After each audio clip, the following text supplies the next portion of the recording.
வரஹ்மத்துல்லாஹி வபரகாத்துஹு. அல்ஹம்துலில்லாஹி ரப்பில் ஆலமீன் வல் ஆகிபத்து லில் முத்தகீன் வஸ்ஸலாத்து வஸ்ஸலாமு அலா ரசூலில்லாஹி ஸல்லல்லாஹு அலைஹி வஸல்லம் வ ஆலிஹி வ ஸஹ்பிஹி அஜ்மாயின். அம்மா பஅத். கண்ணியமிக்க எல்லாம் அல்ல அல்லாஹ் சுப்ஹானஹு வ தஆலாவின் நல்லடியார்களே, சகோதரர்களே, அல்லாஹ்வுடைய கிருபையால் நம்முடைய அசாமதியில் ஒவ்வொரு வாரம் செவ்வாய்க்கிழமை மக்ரிப் தொழுகைக்கு பிறகு ரசூலுல்லாஹி ஸல்லல்லாஹு அலைஹி வஸல்லம் அவர்களுடைய வழிமுறைகளை நாம் பார்த்து வருவோம். குறிப்பாக கடந்த வாரங்களில் துவா செய்வது சம்பந்தமாக முழுமையாக ஓரளவிற்கு பல்வேறு நிலைகளில், பல்வேறு நேரங்களில், பல்வேறு சமயங்களில் எப்படி செய்ய வேண்டும் என்பதை இவ்வளவு பார்த்து அதன் மூலமாக கிடைக்கிற படிப்பினை நாம் எல்லாம் பெற்றிருக்கிறோம். அல்ஹம்துலில்லாஹ். இந்த வாரம் முதல் சமுதாயத்தில் மண்டி கிடக்கிற சாஸ்திர சம்பிரதாயங்களை எல்லாம் தொடராக நாம் பார்க்க இருக்கிறோம். அதில் முதலாவதாக நாம் எடுத்திருக்கிற தலைப்பு நிக்கா சம்பந்தமாக எடுத்திருக்கிறோம். நிக்கா என்பது என்ன என்பதை பற்றி அல்லாஹ்வும் தூதரும் என்ன சொல்லுகிறார்கள், நடைமுறையில் நம்முடைய சமுதாயத்தில் எந்த அளவுக்கு பின்னோக்கி செல்லுகிறார்கள், மற்ற மதங்கள் இந்த நிக்காவை பற்றி என்ன சொல்லுகிறது, இஸ்லாம் எப்படி எல்லா விஷயங்களிலும் நடுநிலையாக இருக்கிறதோ அதுபோன்று இந்த நிக்கா விஷயத்திலும் ரொம்ப தெள்ள தெளிவாக இருக்கிறது என்பதையெல்லாம் மிகவும் விழாவாரியாக வாரத்திற்கு ஒரு முறை 10 நிமிடம் மாத்திரம் தொடராக பார்க்க இருக்கிறோம். நாம் சாதாரணமாக நிக்காவுக்கு போகும்போது அங்கே உரை நிகழ்த்துவார்கள். மிஞ்சி போனால் 20 நிமிஷம் நம்மளோட உரையை கேட்டிருப்போம். நேரம் போதாத காரணத்தினால் குறிப்பிட்ட விஷயங்களை மாத்திரம் அந்த இமாம் சொல்லிவிட்டு நாம் நிக்கா எழுதிவிட்டு வந்து விடுவோம். அதை செய்ய முடியும், வேறு வழி இல்லை.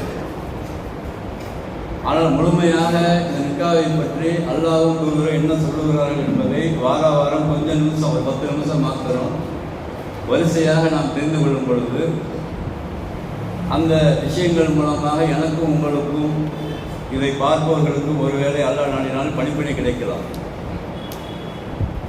ஏனென்று சொன்னால் சமுதாயத்தில் கல்வி ஞானம் இல்லாத காரணத்தினால், எதை குறித்தும் கல்வி ஞானம் இல்லாத காரணத்தினால மனம் போன போக்கில் இந்த நிக்காக்கெல்லாம் நடைபெறுகிற சூழ்நிலையை நம்ம பார்ப்போம். ஏன் இப்படி செய்கிறீங்கன்னு யார்ட்டாச்சும் போய் கேட்டிங்கன்னா அவங்க சொல்லுவாங்க, ஒன்று உங்கள் வேலையை நீங்கள் பாருங்கன்னு சொல்லுவாங்க, அல்லது காலமாக இப்படி தான் செஞ்சு கொண்டிருக்கிறோம், நீங்கள் என்னங்க புதுசாக சொல்கிறீங்கன்றாங்க. எனக்கு தெரியாத விஷயத்துக்கு அப்படி தான் பதில் கொடுப்பேன். எப்பயுமே எந்த விஷயத்தை எடுத்துக்கொண்டாலும் என்னங்க எப்படி செய்கிறீங்க அப்படின்னு சொல்லி பாருங்களேன். எங்கள் காலங்காலம் இப்படி தானே செஞ்சுட்டு இருக்கிறோம், நீங்கள் புதுசாக சொல்கிறீங்கன்றோம். அதனால் இந்த செய்தியை கேட்பவர்களுடைய அந்த எண்ணிக்கை வேண்டுமானால் குறைவாக இருக்கலாம், அதை பற்றி நம்மளுக்கு கவலை கிடையாது. எனக்கும் உங்களுக்கும் ஒருவேளை இந்த செய்திகள் மூலமாக படிப்பினை அல்லாஹ் தர நாடிவிட்டால் அது போதும். அல்ஹம்துலில்லாஹ். அல்லாஹ்வும் தூதரும் எதிர்பார்ப்பது ஒரு செய்தியை கேட்ட பின்பு ஒரே ஒரு நபர் திருந்தினாலும் அதுதான் லாபமாக இருக்கிறது. எந்த விஷயமா இருந்தாலும் சரி, மார்க்க விஷயங்கள்ல கூட்டங்கள் நமக்கு தேவையில்லை. எப்பொழுதுமே வந்தால் சரி, வருநாளும் பிரச்சனை கிடையாது.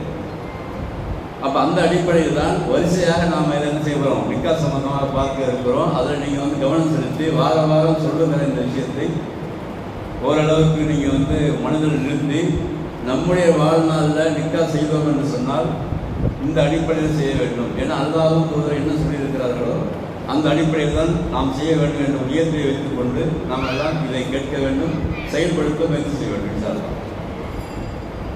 முதலாவதாக சமுதாயத்தில் நிக்காவை பற்றி என்ன கருத்து நிலவுகிறது என்று சொன்னால், சில பேர்கள் நிக்கா செய்யாமே வாழ்ந்துடலாம் அப்படிங்கிற கூட்டம் இப்போ வந்துகிட்டு இருக்கு. சமீப காலமாக நிக்கா செய்யாமல் வாழ்ந்து ஜாலியாக வாழ்ந்துட்டு போயிடலாம் அப்படின்னு. இன்னொரு கூட்டம் சொல்லுது ஆணுக்கும் திருமணம் செய்யலான்னு சொல்லி அதை சில நாடுகளில் பாராளுமன்றங்களில் அப்ரூவல் வாங்கி மக்கள் மத்தியில் பரப்பி கொண்டிருக்கிறார். ஆணும் திருமணம் செய்து கொள்ளலாம், பெண்ணும் திருமணம் செய்து கொள்ளலாம். இப்படி ஒரு கொண்டு உள்ளவங்க இந்த உலகத்தில் இப்போ வாழ்ந்துட்டு இருக்காங்க சம காலத்தில். அதுக்கு பிறகு லிவிங் டுகெதர், அது ஒரு கலாச்சாரம் பரவிட்டு இருக்கு. இப்போ அதுதான் லிவிங் டுகெதர் அப்படின்னாக்கா, ஆரம்பத்தில் வாழ்றது புள்ள குட்டியெல்லாம் பெற்றுக்கிறது, பிடிச்சா சேர்ந்து வாழ்றது, பிடிக்கிறதுனா விட்டுட்டு போயிடுது, ஒரு அக்ரிமெண்ட் மாதிரி போட்டுக்கிறது இவங்களுக்குள்ள. இதெல்லாம் வந்து கலாச்சார சீரழிவுகள் இன்றைக்கு தயத்துக்கு இருக்கின்ற காரணத்தினால இதெல்லாம் சரியா தவறா என்பதை அல்லாஹ் என்ன சொல்லுகிறார் என்ற ஒரு கவலையோடு பார்க்க இருக்கிறோம். ஏன்னா சமுதாயம் நம்ம முஸ்லீம் சமுதாயத்தில் பெரும்பாலும் அப்படி இல்லை. ஆனால் முஸ்லீம் சமுதாயத்தில் சில தான் தோன்றிகள் ரொம்ப படிச்சுட்டவங்க பேரில் பெண்களும் ஆண்களும் சமூக வலைதளங்கள் இன்றைக்கு பேசிக்கிட்டு இருக்கிறதெல்லாம் பார்க்குறோம். எங்களுக்கு ரொம்ப டாப்பில் படிச்சுட்டு நாங்கள் ஆண்களும் பெண்கள் சமம் தான், நாங்கள் வந்து சுதந்திரமாக வாழ போகிறோம், எந்த அளவுக்கு வேணாலும் இன்ட்ரெஸ்ட்டும் நாங்கள் வாழ்வோம், நீங்கள் என்ன கேட்கறது அப்படின்னு பேசக்கூடிய பெண்கள்லாம் வளர்ந்து கொண்டிருக்கிறார்கள் முஸ்லீம் பெயரில். நேற்று கூட ஒரு வீடியோ நான் பார்க்குறேன் ஒரு ஃபேஸ்புக்கில். ஒரு பெண்ணை வந்து சினிமாவுக்கு போகிற புர்கா போட்டுக்கிட்டு, இது வந்து நான் பார்த்தது, நீங்களும் பார்த்துக்கலாம் ஒரு வேலை. அதை வந்து ஒரு நல்ல எண்ணம் கொண்டு ஒரு முஸ்லீம் போய் என்னம்மா நீங்கள் வந்து புர்கா போட்டுக்கிட்டு நீ சினிமாவுக்கு போறியா அப்படின்னு கேட்குறாரு அவர். அதுக்கு அந்த பிள்ளை சொல்லுது, காலேஜ் பிள்ளை தான் அது, ஏன் தடை செய்யப்பட்டிருக்கா இஸ்லாம் தலைக்குது அப்படின்னு கேட்குறது, போர்டாக கேட்குது. அது என்ன படித்தங்கிற திமுறில் நம்ம அனுப்புறது வந்து காலேஜுக்கு வந்து கல்வியை கற்றுக்கொள்வதற்காக.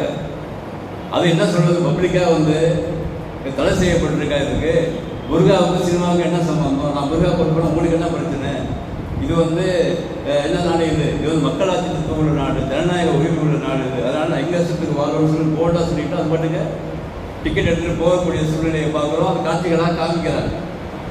காரணம் என்னவென்று சொன்னால், இவர்கள் வந்து சில விஷயங்களை வந்து படிக்காத காரணத்தினால, தெரிந்து கொள்ளாத காரணத்தினால நம்ம நல்ல எண்ணத்தில் காலேஜுக்கு அனுப்புகிறோம். அவங்க வேற கல்வியை எடுத்துக்கொண்டு இப்படி சமுதாயத்தில் வந்து ஒரு தீங்காக இருக்கிற சூழ்நிலை. அதை வந்து நிறைய வியூவர்ஸ் பார்க்குறாங்க, லட்சக்கணக்கான வியூவர்ஸ் பார்க்குறாங்க. இப்போ நம்ம பேசுறது 10 பேர் பார்ப்போம், அதை எவ்வளோ பேர் பார்க்குறோம், லட்சம் பேர் பார்க்குறோம்.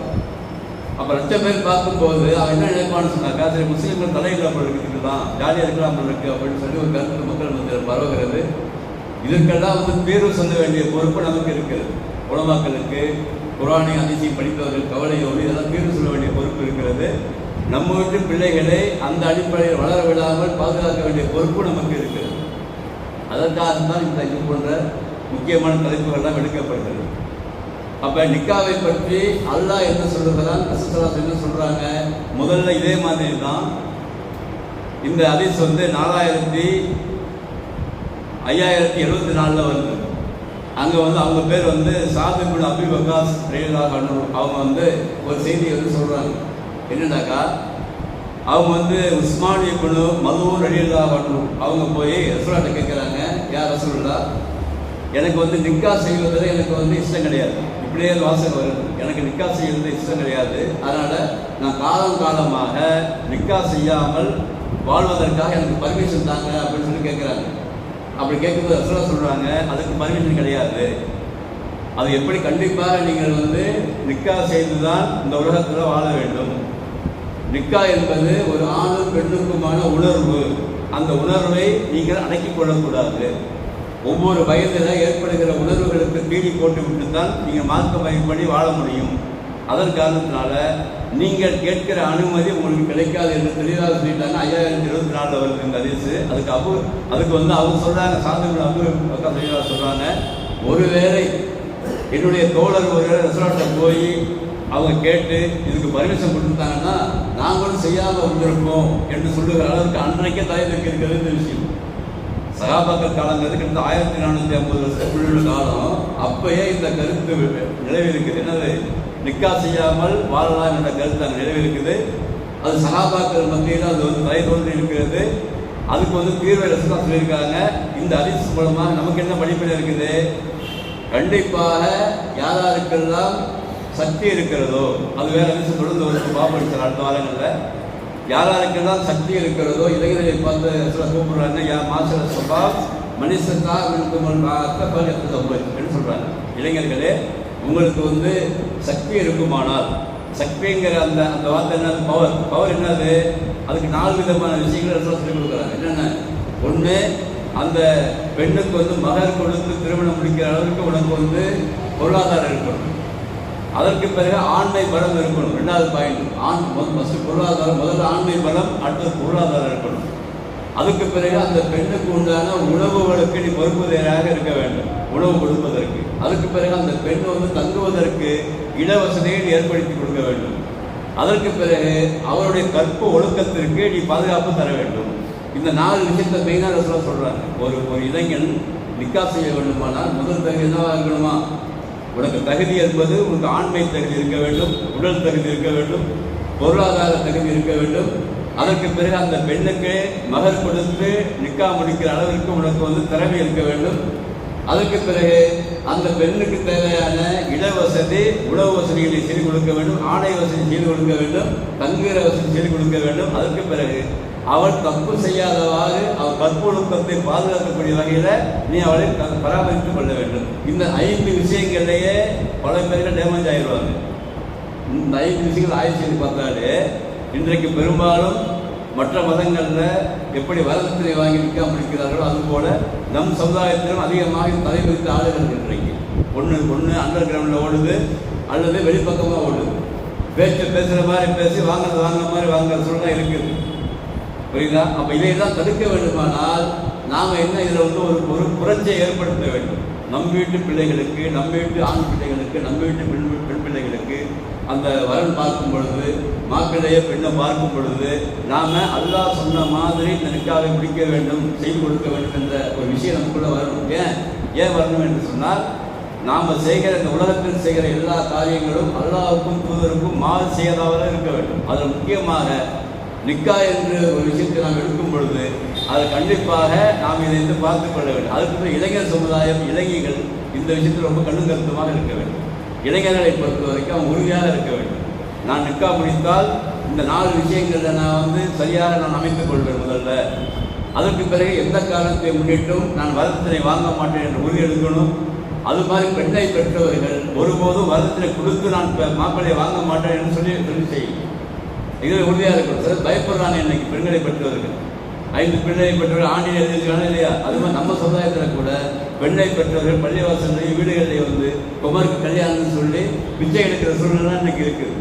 அல்லாஹ்வையும் தூதரையும் பின்பற்ற வேண்டிய இந்த சமுதாயம் பார்க்கறதுக்கு எவ்வளோ ஒரு கவலையாக இருக்கு பாருங்க. பெண்ணை பெற்றவர்கள் தரக்கத்தில் இருந்தவர்கள் ரஹமத்தில் அல்லாஹ் பதிவு செய்கிறான்.